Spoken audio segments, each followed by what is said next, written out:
There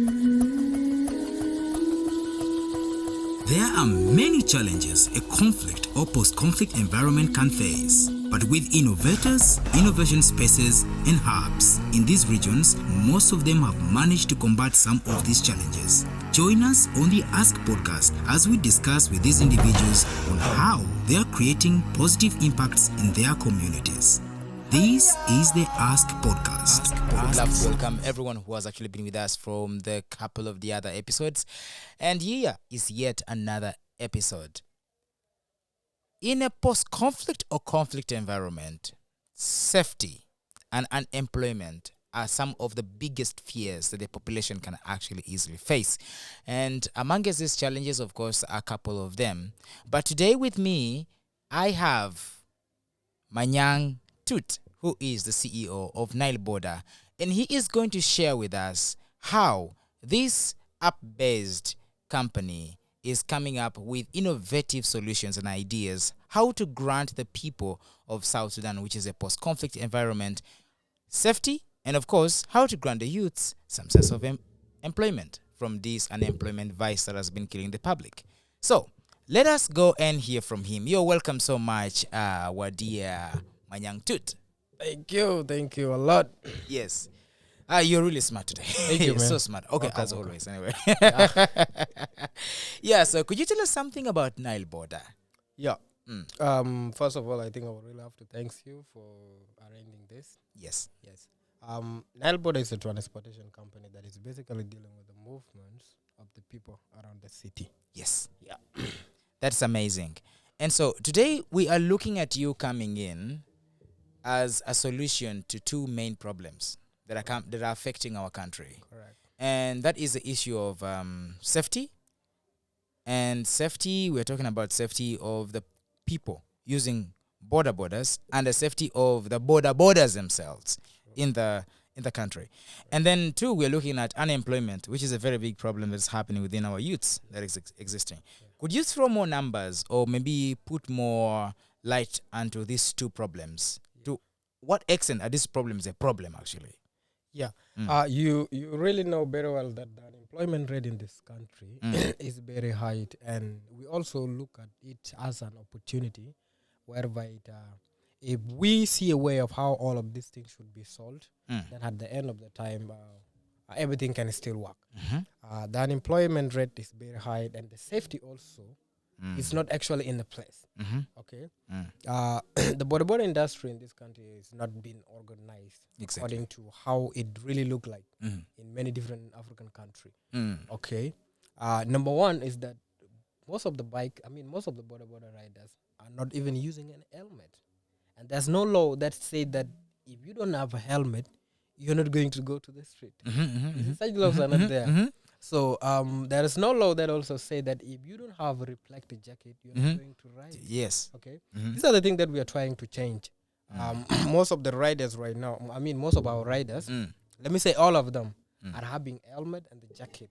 Exactly. And I think you also know that some few time ago, there was a lot of accidents that are happening because of not using any helmet. Yes. Because the use of the helmet is this. It can protect you from any unwanted injury. Exactly. You are riding a two-wheel bike. That can fall down anytime. For sure. You see? Yeah. So why are you not using it? You see? You want to use your body as a shield. Yeah. So these are the things that we are trying to change. Yes. And we are moving on well because, sometimes it's good to educate our people. If there's no one who is telling them that the use of the helmet is this and this, they'll never abide with it. Yes. But the moment you explain it to them that you're going to use the helmet because it's going to protect you from anything that is going to happen to you. We had one rider that had an accident like a few weeks ago. And this guy, if he's not using a helmet, we can just be talking about different things right now. For sure. But because he was using a helmet, then the helmet protect him from all this unwanted injury because he fell down with his head and he did not feel anything. Yeah. Okay, because he was on the helmet. For sure. So the use of the helmet and the jackets are very, very important. Yes. And we are encouraging most of the riders to use. walk through that. If I can come through the unemployment rate, right now, we all know that South Sudanese youth are the victim of this. Okay, they have the skill, they can work, they can do anything, but they never been given a chance to do that work. Exactly. Okay.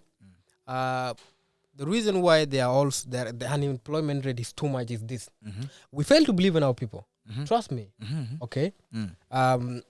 We just trust this guy that come from that. I mean, let me say foreigners. Yes. Yes, I'm not saying that I don't like foreigners, but there are things that are supposed to be done by South Sudanese. Okay. Most of our guy has a skill. They can actually do the work. Especially me. This is what I do. If it's something that my guide cannot handle, I have to just hire someone out from there to come and train them. Okay, but at the end of the time, my guys are also going to remain with their skill and do the work perfectly. Exactly. Okay, these guys just need to be given a chance to prove themselves that they can do the work very well. Okay, so one of the things that we are still also working through, and we are seeing a lot of very great potential in South Sudanese youth that they can actually do their own things alone. Okay, that's what I can say. Oh, this is amazing. And then I think throwing more light around the fact of safety, or both border riders and also the people being carried on border. We have had a couple of issues whereby borders sometimes get robbed, or maybe borders even turning out to become the wrong guys around. There have been a lot of accusations around that, and we know very well that you have come and you're using different other methods to see that some of these challenges are actually curbed. And maybe we just would love to go straight to like the solution of how you actually do this. So you have talked about how you improvising safety in terms of the use of helmets, in terms of the use of the other things. Yes. But how do you solve the unemployment part? Like, what does Nile Border do to give opportunity for the youths to also have access to something they can start doing? What we basically do, the employment policy that we're having in Nile Border is this. First of all, right now there's a lot of youth who are really in need of the bikes. Yes. Okay. Yes. They want to own their own bike. Like, let me say right now, 40% of all these bikes that you are seeing on the street are being ridden by the guys who don't really own them. Okay. You buy your own bike, you give it to your cousin or maybe your brother to work for it. Yes. But they are really in need of having their own bike. Yes. And that's the reason why we come up with the leasing. Yes. Okay. We buy our own bike as Nile Border, and then we employ the talented youth. Okay. In this way, you come to our office, you apply it. When you applied, there is some vetting process that you go through. Yes. You can also have two grantors that are going to sign on your behalf. Our team also can go and see your place, our vetting officers. If all of these things are done, then you go to Nile Border Academy for training. Okay. To test your skill. If you really know how to ride. Are you a good rider? Yes. Are you a regular rider? Are you a real good rider? Are you worth it anyway? Then we will start teaching them on how to use how you can maintain the bikes, on the traffic rules, on the road safety. Yes. On how you can also maintain the bike, on the use of the side mirror, because right now most of our guys don't want side mirror. Yes. You see? Yes. Yeah. So all of this, if they go through it and they fast the process, then you are qualified to have the bike from Nile Border. You qualify to sign a contract with Nile Border. You start paying on an installment until you own the bike as yours. So this is another way that we are seeing that we can solve the unemployment way of how youth are being just how they are also just being at their places. Being there, yeah. Yes, the tea places and doing some unnecessary thing. And the reason why there's a lot of theft and a lot of crime is because youth has nothing to lose. Yeah. Okay. If I have nothing to lose right now, if I'm not doing anything, then I can just go and do whatever I want. Exactly. You see, it's another way that we can also still reduce those crime. Exactly. Because if I have something specific that I'm doing, why would I want to go and steal or maybe to rob people? Exactly. You see, if we are about to change all of this, let's make sure that the youth are being employed, and it's only us who are the youth that have the knowledge that can come up with plan, with idea about how we can help ourselves. There's no one else who is going to come on our way. For sure. Yeah. No, this is amazing. So talking about the fact that you equip these people before going on road, giving them safety measure tips, how to maintain the bikes, True. how to do everything. Do you also teach them how to use the Nile Border app? Yeah. There's something that we also forget. Yes. Like, as a Nile Border app, Yes. if you want to join Nile Border and you don't have a smartphone, there is a way that you can apply it and qualified for the smartphone. Okay. If you applied and qualified for the smartphone, then we can be able to give you the smartphone, but you will pay on installment until you still own it. Because the moment you work with us and you don't have the app, you're losing a lot of opportunities and then some orders and something like that. Yes. So this is what we also do. Yes, we see a way of how we can trend on the use of the app. How can you confirm the request? But one of the biggest problems that we are also facing, the mapping system in the country is not had been well organized. Yes. Pinpointing all this location is a little bit complicated. Yes. But I think our guys are also going to be working on such because following up the routes and everything sometime, while there is no organized system that is showing every location in Juba, it's a little bit complicated. It's one of the biggest problems that we're facing. Yeah. So for someone who has never had maybe a chance to use the Nile Border app, or maybe who is curious, okay, how does this app work? I want to come to South Sudan. How would you describe it? Like how does it work? Yeah, this is very simple. Yes. You just go to a Play Store, you download it. When you download it, you just go to, if you have a phone number, you just logged in. Putting all your detail like your name, your emails and your phone number. And then it will send you a one-time password, which is OTP. Then from there, you can register putting your profiles, and that's it.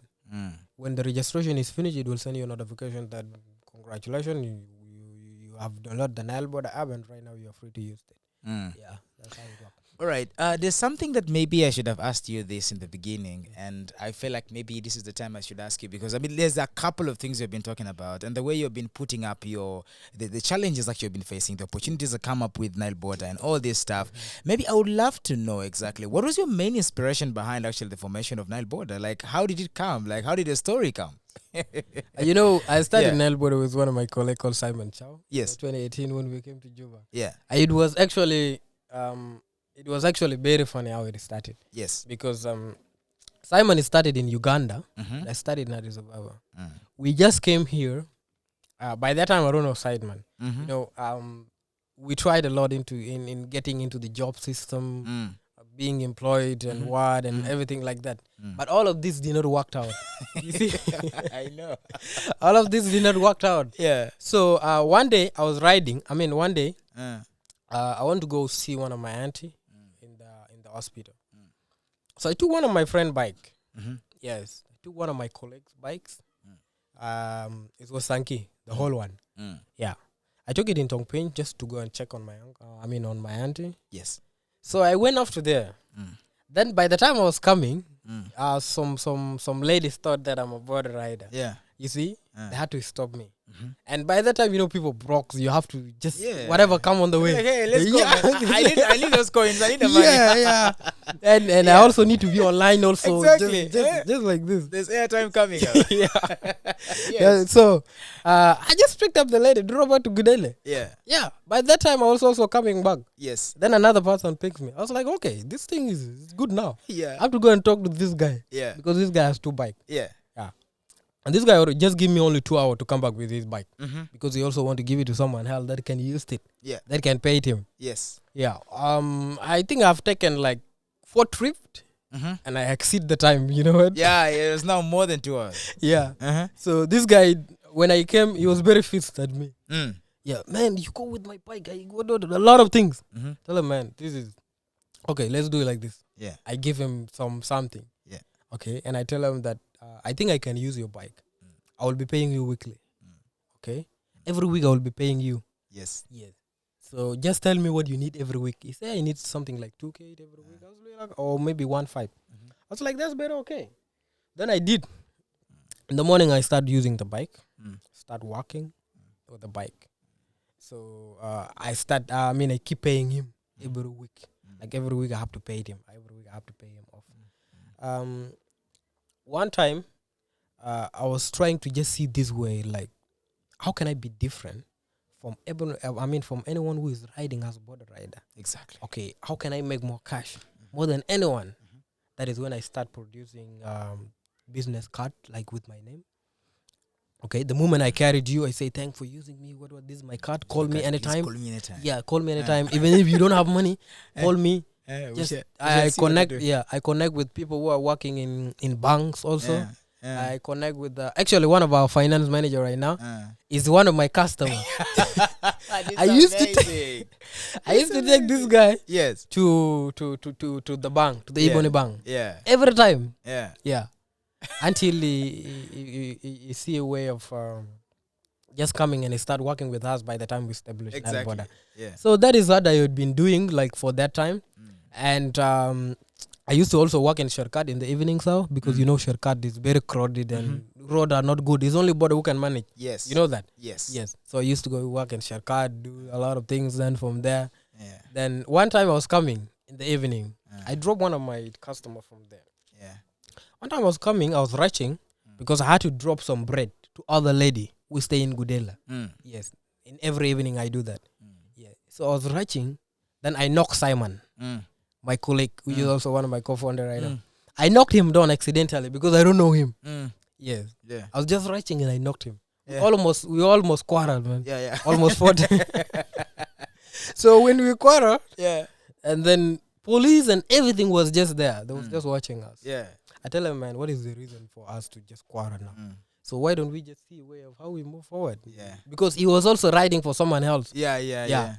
He tried a lot to also get into this job things and what. It was hard. And it was very hard. And he has his bachelor degree in petroleum engineering. Oh my God. Yeah. So we just went to the hospital. We go and repair the bikes. I took his number to be checking on him. I keep checking on him just to see how he's feeling and everything. Yeah. So one time I was going to his place just to check to see him. And we sit in tea places there. We have some word. It was evening hours. So I tell him, tell me more about yourself, man. You know, we almost fight and what, and right now we understand that this thing is not making any sense. So he told me everything about himself, and that's how we start becoming friends. Okay? Yeah. We start becoming friends. He told me that he's working for someone else. I also do that. Simon was very hungry because he's about to lose his job, like his bike that we have. Only bike that was available. But the bike is not for him; it's for someone else. Sure. And this guy restrict us. They say that anything happened to the bike, You're losing the old bike. yeah, you're losing it. So that's how I became friend with him. We start working together, connect him with some of my guys who are also my customers. Whenever they cannot reach me, they reach Simon. Until we sit and we say, okay, right now we're not going to just continue like this. We have to have some plan. Yes. Until we keep saving money. Yes. We keep saving money. Every time we challenge ourselves, we keep saving money until the money reach into a way wherever it can afford a Bajaj, not even Sanke. We buy another bike, we give it to Simon. Okay? So right now we give the other guy his bike.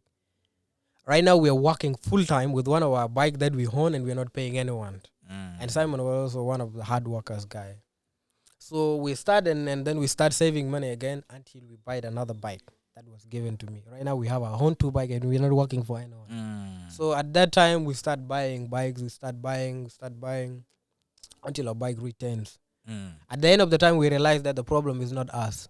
The problem is the people who need bikes, but they cannot afford them. Yes. So we just see a way of how this thing can be managed. You know, when the bike returns, it's very hard for us to manage them. Yeah. You know, because there's no system in the place, there's no agreement in place and what. That is when we just sit and say, okay, right now we are just going to register it as a company. And we see how we can get many more bikes apart from these terms. For real. Yeah, that's when we start having plans, writing things down and what and everything. Every time we work on them. Until we have reached into the extent that we want, but not what we really want. Okay, until we launch everything. Yeah, we launch everything about Nile Border. We brought in also some of the guide, yes, which are also country nationals. Yeah, that are there to support. And when people see some potential on Nile Border, then that's how we came up with it, and that's how we started. No, this is such an amazing story. Like this is oh my God, this is super amazing. And of course I believe a viewer or a listener out there could be like, oh my God, this is something that is is amazing and great. Now, talking about the fact that you guys came up with this, and I believe you've been working on a lot of solutions using Nile Board and all that. What are some of the challenges apart from map? Apart from the fact that you have a problem with mapping, which is of course a main challenge, because if there's a problem with mapping, you're going to have a very big problem with routing and moving to places where it's supposed to be. What other challenges are affecting you as Nile Border? One of the biggest challenges that we are facing right now is that South Sudan is a little bit behind on technology. Yes. Okay, our people has to be really educated on how to use all these tech things. Yes. Okay. Yes. That's one of the biggest problems. You can have a smartphone. Yes. You will want to go anywhere, Mm-hmm. but you will also get confused on what to do, what to type, where Yes. this person is, and what. It's Yes. not like in Kenya where people know everything. Mm-hmm. Maybe Uganda and what. Mm. But I think there's always a room for learning. Yes. Of course, they're improving. It's one of the challenges that we're facing. Yes. Second to that is, South Sudan internet is the most expensive internet in Yeah, the whole of East For Africa. sure. Yes, I've been saying this everywhere I go, Mm. and it's true because it's affecting us a lot. Mm. Okay. Whenever you download the app, ordering things and what and everything, and the network is also very low. Mm-hmm. Is not making. It's not okay. Yeah. Okay. Yeah. Yeah, it's also one of the challenges that we are still facing. Another thing is the payment system. The online payment system is not also been well organized. Yes. Yes. So these are the problem that we are still facing. But all the minor problem are just this business stress. You know what? Yeah. Yeah, there are problem that just come in, and there is always time that they can still They go. can still go. Yeah. Yes. One of the biggest problem that we also see is that with how our country has been working, and a lot of people, let me say the potential investors, has lost interest on how they can come and invest in South Yes. Sudan. Yes. See? Yeah, investors is also some of the issues, but we can still read them out by no matter what. If we say that we need investors, yeah. So there's a lot of opportunity in this country. Yes. To be very honest, if you just sit and see, that's a lot. That's a lot of opportunity. Yeah, these are the challenges that we are still facing. Sure. And thank you so much, Tut. So I want to ask you the last question, possibly. 10 years, 15 years from now, how are we looking at Nile Border? Well, 15 years from now, 15 years from now, that is when maybe someone like me can relax. Of course, I'm getting out of Nile Border. Like, I have people to run that. I will still try to do something else. Yes, I'm still part of Nile Border. Yes, of course. But we're not comfortable with what we're doing because we still see a lot of opportunity that no one is taking. You see, so we are trying to see what else can we do. Yes. Okay. What else can we do apart from Nile Border? Exactly. Yes. 10 years from now, maybe that is when the company can has that potential of running itself. Running itself alone. Yeah, running itself alone without my need and everything. That is when we will be just concentrating on the rest of the thing that we still want to do. Exactly. So I read something about how you control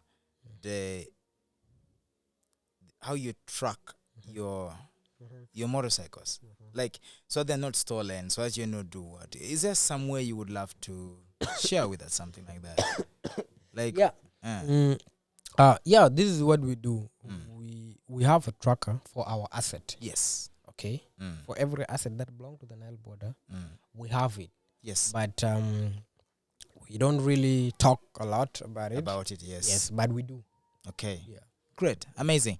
And I don't know, there's nothing a lot I would love to ask, but maybe what I would just want to tell you, you can tell the viewer basically about how they can find you in case there's one person who would love to really get in touch with you in terms of, like, you've talked about investment opportunities in South Sudan, even within your company or within the setup of Nile Border or anything.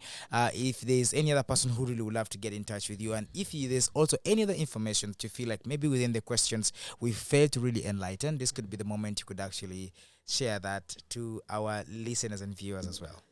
No problem. Anyone who want me can find me on social media. Yes. I have my social media page, which is Mayang Tut. Yes. You can also still find me on Nile Boda. Mm. Yes. If you send an email using informs, I think Mm. team can still reach me out. Yes. LinkedIn also there. Yes. Yeah. That's where people can find me. And what is your last advice to youths out there who? This is what I'm so much. I really believe that South Sudanese youth can do a lot. Yes. Okay, it's not all about government providing everything for Yes. you. Okay. Mm. The reason why, let me just say it this way: Mm. the reason why the government is having a lot of overload right now Mm. is because, let me say, the government is employing more than the people. Is employing more people Mm. than the people who are not working. Mm-hmm. Like, for example, right now in Rwanda, Mm. this is what I read about Rwanda. In Rwanda, there is close to let me say, on the economic, there is close to 80% Mm. of the income coming in Mm. just from the companies that had been started in the country. In the country. This thing make the locally. government rich. Exactly. You see, Mm. because the moment you are eating, the moment you are taxing Mm. like 80% of the companies that are in the country, Mm. you are getting more money. Mm-hmm. Okay, we don't have enough here Mm. for the government to benefit in. Mm. You see, it's just only some small jobs that are not well organized. Mm. You see, I believe that South Sudanese youth can do a lot. There's a lot of things that are not yet done in this country, whereby we go to Uganda, Kenya, just to check them out and to see. Mm. If it's really hard for you to have an idea, just look for a problem that is facing a lot of people and find a solution for it. Then you charge people. That is it. Exactly. That is how this thing can be. Exactly. I believe that our youth can do work, Mhm. can do a lot. Mm. Okay. Mm. In fact, the environment that we are in right now is really shaping us a lot. Mm. Okay, because the moment you had an opportunity, you will not want to miss it. Mhm. Because the moment you missed it, you are going to just get back down again and start from scratch again. That I is believe our youth can do a lot. That's true. Okay, if they come and do work together, Mm. they can actually do a lot. One of the biggest problems that our youth are not listening, our youth are not getting, Mm. is that they don't want to come together at one and start doing something which is big. They would just want to start a small. Small things. Mhm. Yeah. Like, for example, right now, if you want to start, let me say, if you want to start a pack store, or maybe you want to start some electronic shop or anything there, Mm. and I also want to start something else, and we have like 3-4 friends that want to start something else. Mm. If I come and tell you guys, why don't we just do some joint venture and we do something big? Mhm. Apart from this shop thing, is more thing there. Mm. Okay, apart from these boutique issues, so Mm. why don't we just do some joint venture? Exactly. We start something big, okay, that can help this country and that can actually help us. But our youth are not just getting that. They want to succeed alone, and no one can really succeed alone. You cannot True. succeed alone. Mm. Okay, I believe that if we put our differences aside, apart from our twice and everything there, We we can, can do actually something. do a lot of things. Mm. And I believe that South Sudanese youth are very creative. Mm. The moment you show them the roadmap about what they can do, they will really do it very well. That's true. That's what I know. Thank you. Thank you so much for believing in the youth, and thank you so much for giving that kind of advice. And if you are a youth out there, of course, it be in South Sudan or whatsoever country, because this advice is not only for South Sudanese, by the way. In any other country that you could be living in, as long as you are actually within the same shoe as a South Sudanese youth, there's an advice from a CEO here, very clear. If you want to succeed, please try as much as possible to throw out the heart of competition and embrace the heart of partnership and collaboration. That one is really super important and can get you out there. So to our listener who has actually been with us from the beginning of the show until right now, we have been discussing with the CEO of Nile Border, Mayang Tut. He has been helping us a lot actually on how he is solving problems around safety and around security, together with also unemployment which is existing within the country, and is using that through his app-based company known as Nile Border. And of course, a lot of challenges he has also mentioned around internet connectivity that is facing him. The mapping system of the country is still low, and of course structures and policies that are actually affecting the whole business flow.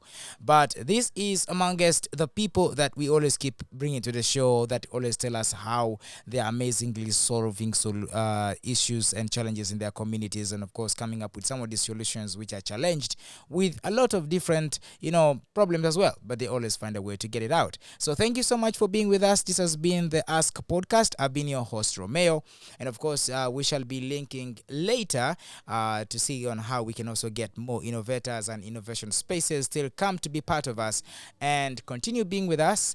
And of course, if you know you're also an institution out there that would love to be featured on the Ask Podcast, as long as you're in a post-conflict environment or a conflict environment and you have an innovative idea in solving community problems, you can reach us always at askpodcast9@gmail.com or look us through on all our social media platforms to always get us. See you in the next episode of the Ask Podcast. Peace.